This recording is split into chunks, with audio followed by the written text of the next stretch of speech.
Aujourd'hui, on va prendre le troisième livre avec comme thème Tsugumi Umatachi. Para, je te dis bonsoir, je suis Ataikuri et bienvenue dans les naines. Dans cet épisode, on va se poser les questions suivantes. Qui est-ce que c'est? Quels sont ses liens avec Mugenri? Pourquoi est aussi important? Première question, qui est-ce que c'est? Le prénom de Tsugumi est le nom d'un passereau. Encore, parce qu'apparemment Jin aime bien ses animaux. Son nom de famille, Umatachi, signifie monter sur un cheval. On va commencer par ses capacités. Tsugumi n'en a qu'une, mais elle est assez intéressante. C'est celle de pouvoir changer.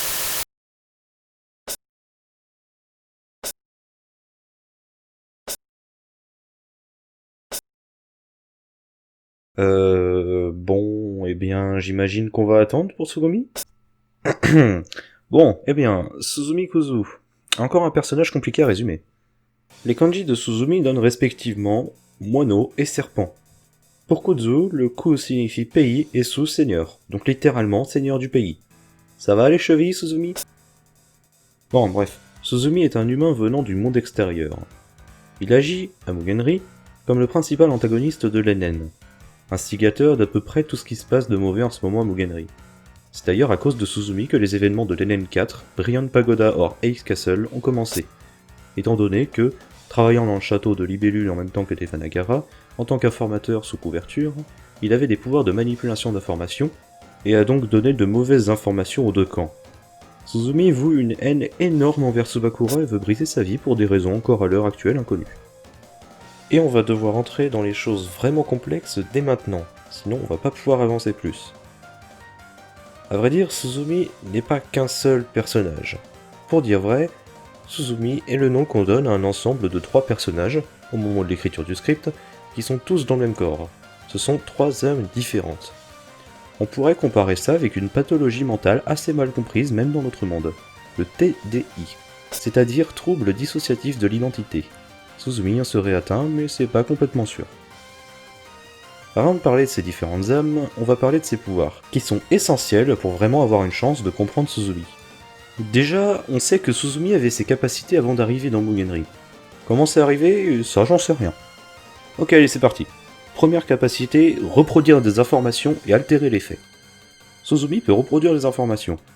En gros, ça fait en sorte de créer des illusions et de manipuler la conscience des autres personnes pour altérer leur perception du monde. On peut voir cette utilisation de sa capacité dans ses attaques, quand Suzumi fait apparaître des Danmaku de nulle part, les fait disparaître et réapparaître à volonté. Une autre utilisation de cette capacité se situe dans le fait que Suzumi est capable de créer des livres, contenant la mémoire et les expériences d'une autre personne sous certaines conditions inconnues. Ces livres lui permettent de remplacer ou de réécrire la mémoire d'une personne. Tout simplement. Ce faisant, la personne tombe inconsciente quelques secondes avant de revenir. On voit Suzumi lire le livre de ses propres mémoires dans certains jeux, pour pouvoir rejouer et altérer les événements qui se sont passés dans sa mémoire. Grâce à ça, Suzumi est inarrêtable et ne peut être tué. Ou alors avec une énorme difficulté. Cependant, pour que Suzumi agisse sur sa propre mémoire, apparemment, il doit dormir. Ça c'est quand même con. 2 sous-capacités de cette capacité existent, et ont l'air d'être utilisées de manière différente par les différentes âmes de Suzumi. Premièrement, une capacité appelée réécriture. Cette sous-capacité permet à Suzumi de réécrire la mémoire des gens. Cependant, ça ne veut pas dire que ce qui a été effacé ne s'est jamais passé. C'est d'ailleurs pour ça que certaines personnes se souviennent de l'avoir combattu dans les différents jeux comme Teikai ou vaguement Yabusame. Par contre, les conditions selon lesquelles on peut s'en souvenir sont assez floues. Et une deuxième sous-capacité, plus souvent utilisée par la deuxième âme de Suzumi, tracer, que Suzumi décrit comme réécrire les faits eux-mêmes. Grâce à cette capacité, Suzumi peut faire en sorte de refaire l'histoire, et de revenir à certains points du passé pour y changer quelque chose.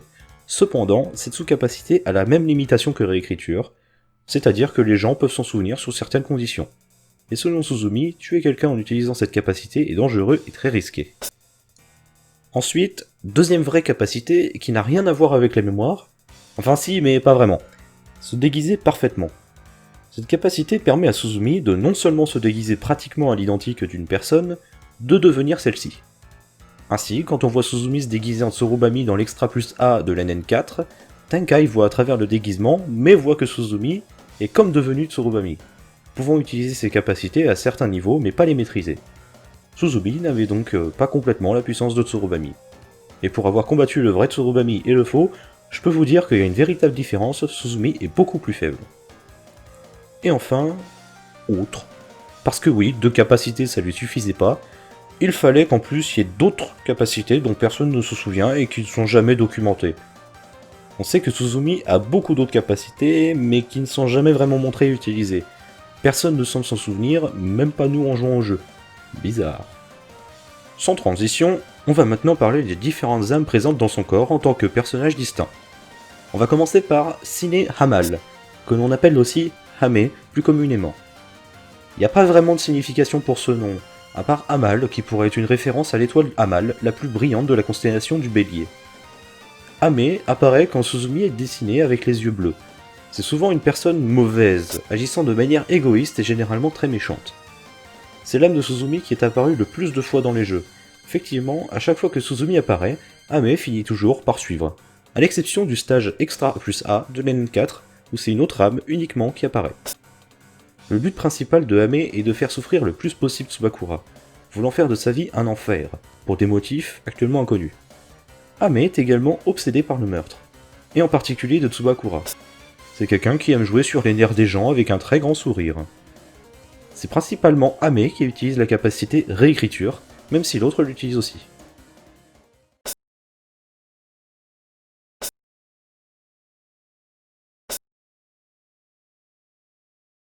Ardei, que l'on va surnommer Ardei, là non plus n'a pas vraiment de signification précise, à part la référence à l'étoile Aldébaran de la constellation du Taureau.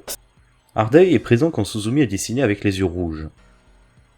Il est généralement largement plus direct que Hame et va directement au sujet sans poser de questions. Il n'hésite pas à vraiment être violent dans ses dialogues. Beaucoup moins présent que Hame, il est souvent en arrière, réfléchissant à ce qu'il doit faire. Cependant, il ne manque pas de faire des commentaires et de donner des conseils à Hame, lui disant de faire attention à ce qu'il fait, de ne pas faire de décisions hâtives. Quand Suzumi va récupérer des informations, Ardei va directement faire le travail sans perdre de temps. Mais malheureusement, le courant ne passe pas toujours entre eux. Et oui, Ardei est souvent en désaccord avec ce que veut faire Hame, à cause de son manque de contrôle personnel principalement. Ardei doit souvent arrêter Hame durant les recherches d'informations, parce qu'il veut tuer tous ceux qu'il croise. Ardei veut également tuer Tsubakura, mais pas perdre de temps avec des plans foireux, et y aller rapidement pour, je cite, en terminer le plus rapidement possible. Ardei décrit la méthode de Hame comme démente. Et enfin, une dernière âme présente dans le corps de Suzumi, Beni. Sauf que voilà, Beni c'est pas son vrai nom, mais c'est un surnom.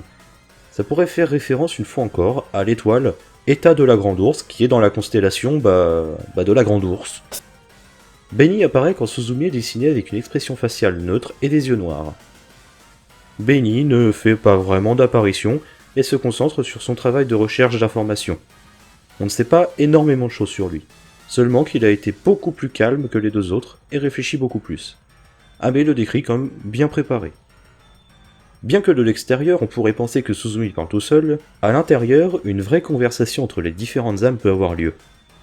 Il existe quelques personnes à Mugenri capables d'entendre la conversation entière comme s'ils étaient dedans, comme Yago Ametsukana ou Close. Voilà, on en a fini pour Suzumi. J'ai volontairement omis pas mal de détails, parce que je vais en reparler dans de prochaines vidéos sur des sujets qui feront intervenir Suzumi. Et vous verrez que cette vidéo n'a servi qu'à effleurer la surface du personnage. Il y a encore beaucoup à dire sur ce bordel qu'est Suzumi. Prochaine vidéo qui ne sera pas des moindres, le château des libellules et ses environs.